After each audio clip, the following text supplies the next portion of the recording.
بسم اللہ الرحمن الرحیم۔ میرے عزیز طلباء و طالبات، میں ڈاکٹر معراج الدین خان آپ کی خدمت میں حاضر ہوں۔ آج میں ایک نہایت اہم کتاب جو کہ میرے پی ایچ ڈی کے مقالے کا موضوع بھی ہے، آزادی کے بعد اردو ناولوں میں مسلم تہذیب و ثقافت کے متعلق میں گفتگو کروں گا، اور میں چاہتا ہوں کہ جو ہمارے اسٹوڈنٹ یا جو ہمارے کرم فرما جو فکشن میں دلچسپی لیتے ہیں ان کے لیے یہ بڑی خوشی کی بات ہے کہ میں نے بہت وقت اس کتاب میں لگایا ہے اور تب جا کے یہ وجود میں آئی ہے۔ مسلم تہذیب و ثقافت سے میری گہری وابستگی ہے، مجھے شاعری سے زیادہ فکشن میں دلچسپی ہے۔ کتاب کے 6 ابواب میں نے مسلم تہذیب و ثقافت کے مختلف رخوں کو روشن کرنے کی کوشش کی ہے۔ تمام اصناف ادب میں ناول کو یہ شرف حاصل ہے کہ وہ زندگی کی مؤثر ترین عکاسی کر سکتا ہے۔ ناول ملک یا قوم، تہذیبی اقتصادی پہلوؤں کو روشن کرتا ہے اور خاص طور سے دور جدید کی انسانی زندگی جس شکست و ریخت اور تخریب و تعمیر کے شکار ہے، اس کا صحیح اظہار ناول کے ذریعے ممکن ہے۔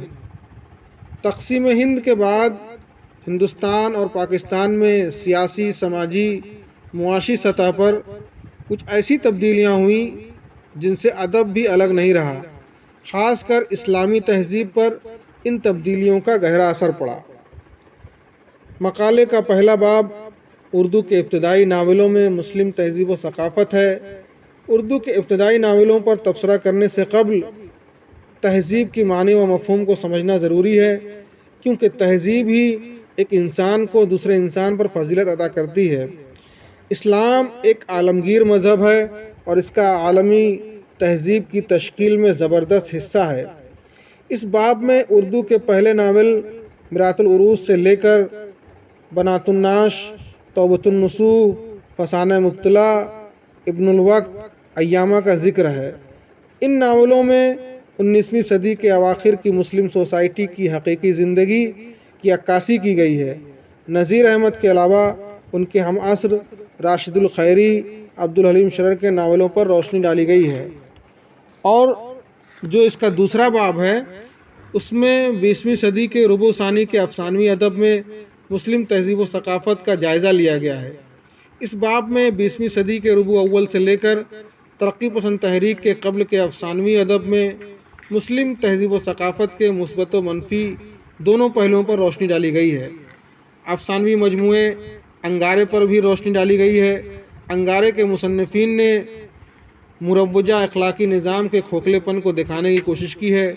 اس کے علاوہ فسادات کے موضوع پر کرش چند کا افسانہ پشاور ایکسپریس، عصمت چغتائی کا جڑیں، بچھو پھوپھی، ساس، خواجہ احمد عباس کا سردار جی، اشفاق احمد کا داؤ جی بھی اس زمرے میں آتے ہیں۔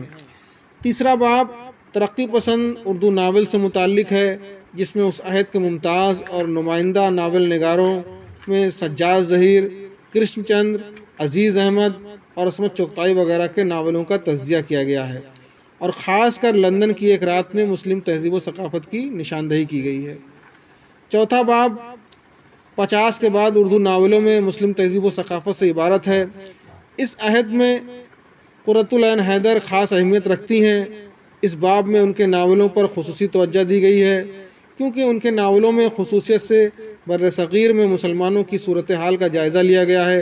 خاص کر ان کے ناول آگ کا دریا میں مسلم تہذیب کی نشاندہی کی گئی ہے۔ دیگر ناول نگاروں میں شوکت صدیقی کا خدا کی بستی، جمیلہ ہاشمی کا تلاش بہارا، عبداللہ حسین کا اداس نسلیں، انتظار حسین کا بستی، چاند گہن، صالحہ ابو حسین کا راہ عمل، خالدہ ادیب کا رابعہ، جیلانی بانو کا ایوان غزل، حیات اللہ انصاری کا لہو کا پھول وغیرہ اس میں آئے ہیں۔ اور 5ویں باب کو مسلم تہذیب و ثقافت اور موجودہ اردو ناولوں سے مخصوص کیا گیا ہے۔ اس باب میں موجودہ ناولوں میں مسلم تہذیب و ثقافت پر روشنی ڈالی گئی ہے۔